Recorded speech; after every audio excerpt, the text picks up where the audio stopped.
Alright guys, what's up? I'm Reefly, and this is going to be a video about me talking about Assassin's Creed series and story. So this is mainly to help out anybody who's excited for Assassin's Creed 3 but hasn't played some of the previous games. Because I recently finished up Brotherhood and Revelations. Because those were the only two games I hadn't played yet for the series. So, there was going to be spoilers, so if you don't want to spoil anything in the previous games, and just don't watch it. And I tried to record this a few days ago, and it was like a half an hour long, so I want to try to reduce that to like 10 or 12 minutes. And forgive me, I will forget a few things and some characters' names and everything. But let's just get right to it. First game, Assassin's Creed. The game starts out with you playing as Desmond, who's been kidnapped by Abstergo, which I'll talk more about later. And they force you into a machine called the Animus, where you relive past memories of your ancestor. And they don't tell you why or anything. So he's pretty much forced to relive the memories of Altair. Like an assassin back in... I don't even remember what time period it was. I think it's around... I want to say it's around like... the year 0. Not like between BC and AC or whatever. So you play as Altair. When you begin as Altair, he tracked down a Templar, and he kind of screws up a mission, and mostly makes one of his Assassin's Creed partners die, and another one gets injured. So he is forced, or he is technically killed, but it's like a fake knife that just makes him seem like he's killed. But he has to prove himself to the Brotherhood again, or to the Creed again, by assassinating some targets. So pretty much the game is you just assassinate a target in each sequence, and you learn more about the true secret. So pretty much just keep assassinating people. I mean, it's not much to the first game. You just assassinate a target, and they tell you a little bit of information after that. And you head back to Al-Mualim, who talks to you, and you talk to him. And throughout the game, Altair becomes more mature, I guess you could say. But during all this, Desmond walks around, everything, and he talks to a girl by the name of Lucy, who he doesn't know, but who is an assassin like him, but she's undercover or something. But Altair, you finally get close to the ending, and he learns that he's pretty much been betrayed by Al-Mualim. I forgot what it's called, but he's pretty much like the head of the assassins. So he goes, confronts Al-Mualim. I'm probably saying Al-Mualim's name wrong, so forgive me. It's been like 3 or 4 years since I played the first one, so it's a little bit foggy. But you battle or you fight Al-Mualim, who has the power of, it's a thing called the Apple of Eden, which grants like somebody immense power. But somehow Altair beats him, and I think he picks up the Apple of Eden, and it shows the locations of other Apples of Eden on a world map. And that's pretty much how Altair's story ends right there. And then Abstergo gets what they want. They wanted to know where to find all the pieces of Eden.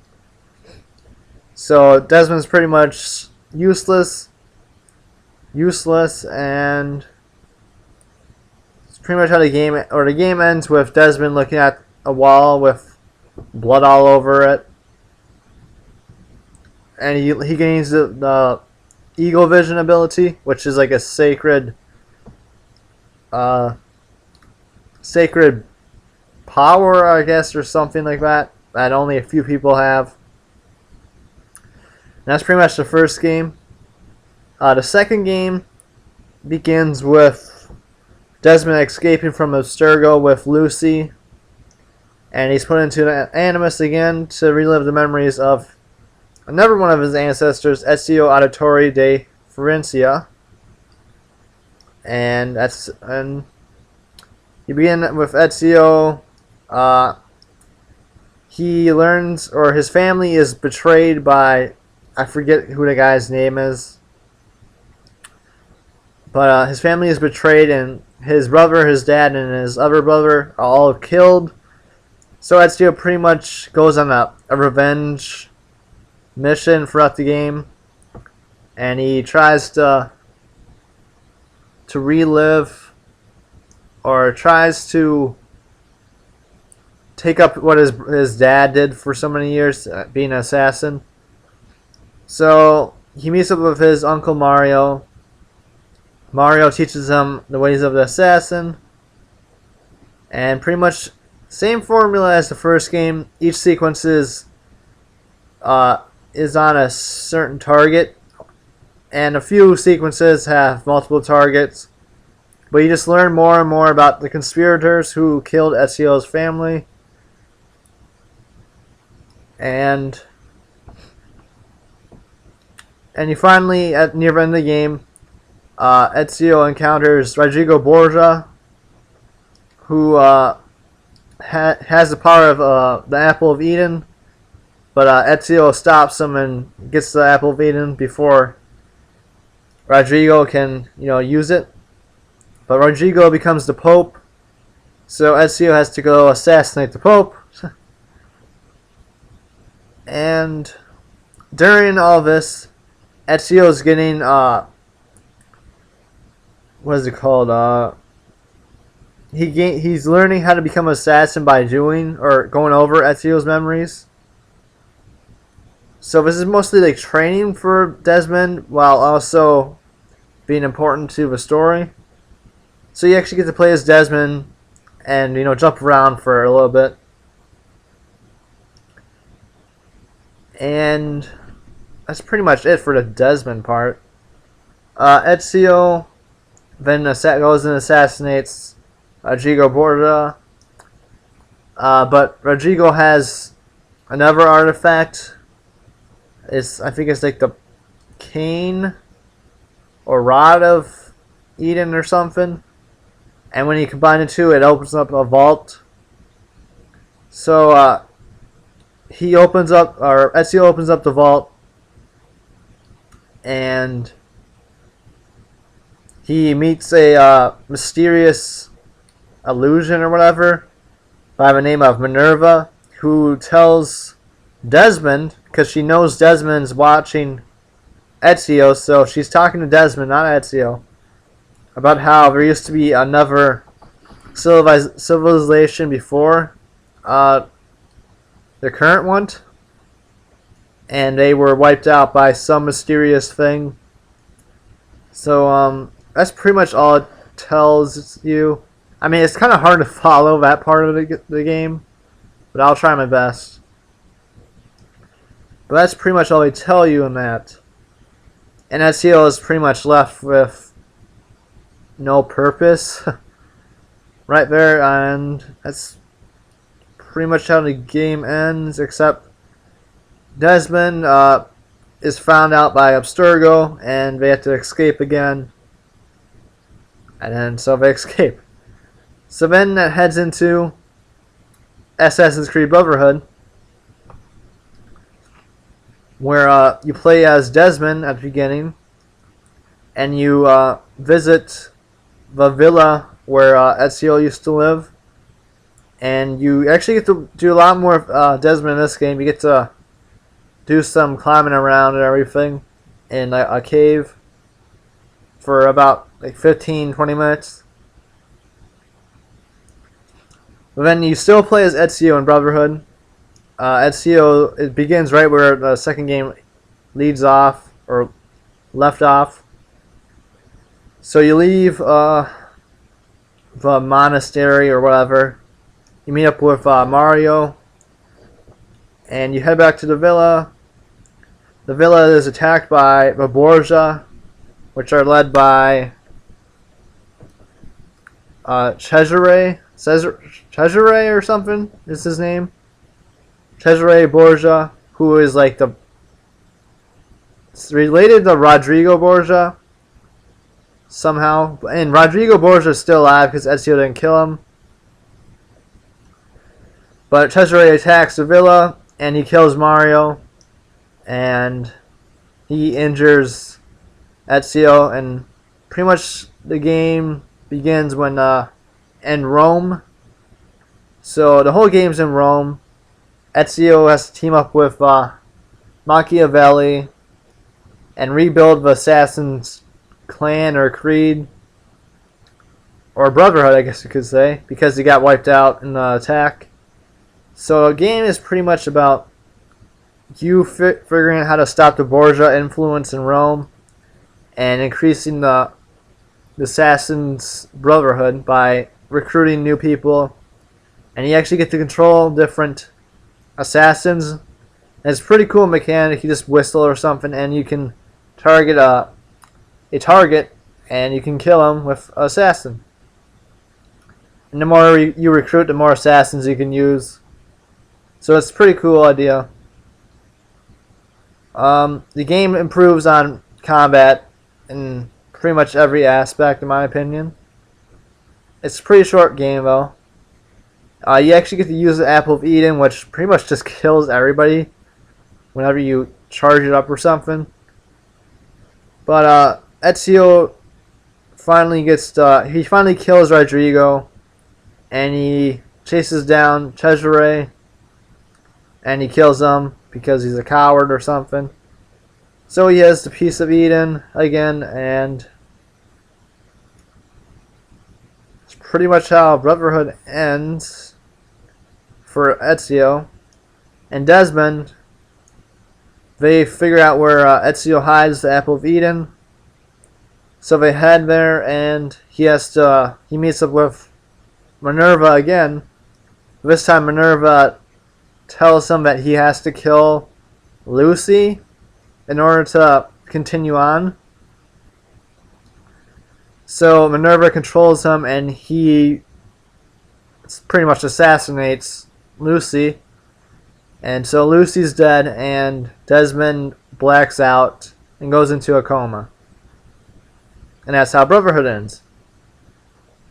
So Revelations begins with Desmond on Animus Island, where he's in a coma, but we plug him into the Animus so he can stay alive, I guess you could say.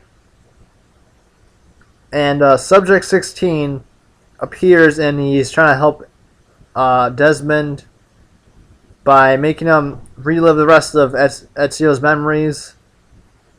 So you pick up where about 20, I think it's like 20 years after Brotherhood, and Ezio is searching for more answers towards Altair. So you begin in Masyaf, and you're trying to enter a vault in Masyaf, but you need 5 Masyaf keys. So you get one from a Templar in Masyaf. Then you head to, I believe the town is Constantinople, is the city in this game. And it's pretty much Brotherhood, but with a weaker story. You join up with, I forget, with another assassin. He teaches you a few ropes, and you pretty much just try to stop the Templars. Oh yeah, I totally forgot to mention Templars. The Templars are pretty much Abstergo, and they're trying to rule the world with the power of the Apple of Eden. And yeah. So you're pretty much just trying to stop the Templars from taking over. Like Revelations is the last one I played. It's just the story's hard to follow because it's just weak. But mainly you just try to get the 5 Masyaf keys, which are pretty much similar to that of the assassin seals in the second game, where you just go through pretty much some platforming and stuff and some puzzles. But you team up with the Sultan or the Sultan's son or grandson, I think it is. Sultan's son or grandson. And you try to stop the soon-to-be Sultan from taking over. But Ezio meets up with this girl by the name of Sandra, I think it is. I'm probably way wrong, but who he falls in love with later on. But once you get all 5 keys and you kill the Templar leader in that part, you head back to Masyaf, where you meet up, or where you finally open up the vault. And before I mention anything else, you also play as Altair in this game. But whenever you get a Masyaf key, you relive a memory of Altair's. And it's just pretty much talking about how Altair became who he was. Like, it starts out with him in his 20s, and it goes all the way up until he's like 80. But it's nothing special. I mean, you're pretty much stuck with being in Masyaf with Altair. But Altair gets kicked out of the Creed for about 20 years because of, why is it slowing down? Okay, but because of somebody became obsessed with the Apple of Eden. Forgot who his name was, but he gets kicked out but comes back, takes control of the order again, and he makes it stronger than it was. And Altair's story wasn't that great, like just like showing how he's a great assassin, I guess. But once you get to the vault with Ezio, you see Altair's dead body just sitting down there, and you relive one last memory, and then Altair goes to go pick up the Apple of Eden in the vault, but he decides to just leave it there, and he sends one final message to Desmond, and another guy. It's a new old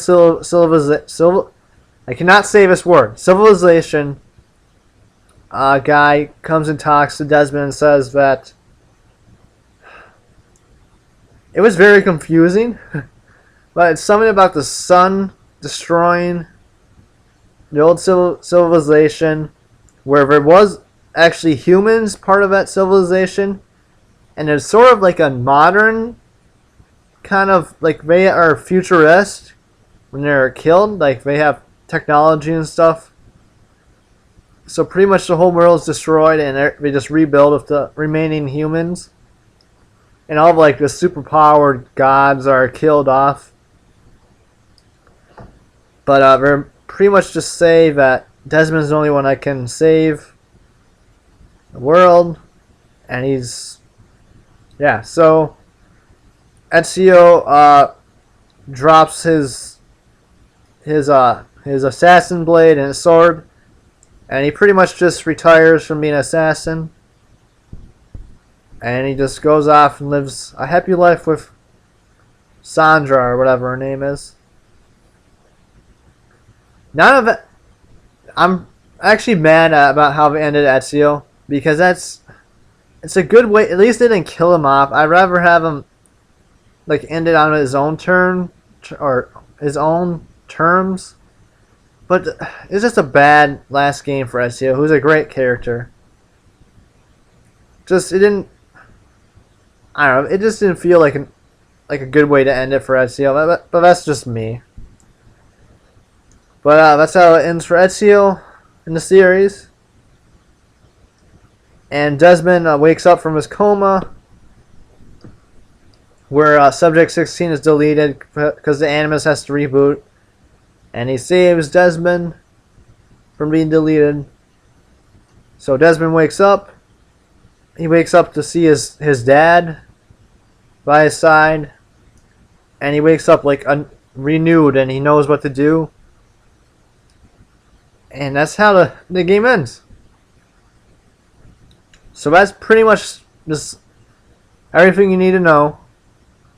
You guys can comment or whatever if you want to know something else. So feel free to ask questions. I am excited for Assassin's Creed 3 so badly. I'm hoping they do like give out like I'm hoping they have some kind of demo so I can play it for a little bit. Yeah, I just really want to play it. But there's a lot of questions and not many answers throughout the series. But from what I've heard, they say that it's going to be a lot more answer-oriented this time, with more answers than questions. So it should be good to see. I know I left out some of the PSP games and maybe Nintendo DS games, but those don't really count. But yeah, so hopefully this helped you guys out, so you guys don't have to go buy the game, which you still should buy the games, especially number 2, Assassin's Creed 2. If I had to rate the games in order of my favorite, Assassin's Creed 2 is still number 1, with Brotherhood second, and Revelations third, and Assassin's Creed the original fourth. I don't know. I've been reading a lot that a lot of people just been hating on the original game, which I don't really get because the game was great when it came out, but just because now it's so out of date, they're like, oh, it's a bad game. No, it's still a really good game, guys. People are just yelling that it's too boring, which it is boring, but I like the feeling of the game. It just felt like more quiet, and I like the first game a lot. Some people just don't like it at all, but I like all the games pretty much. But I'm excited for Assassin's Creed 3, and I hope this video helped you guys. I'll have it on both Game Anyone and my YouTube page. So hope you guys enjoyed, and check you guys out for my game of the year, and hopefully one of my favorite games of all time, Assassin's Creed 3. So see you guys later, and thanks.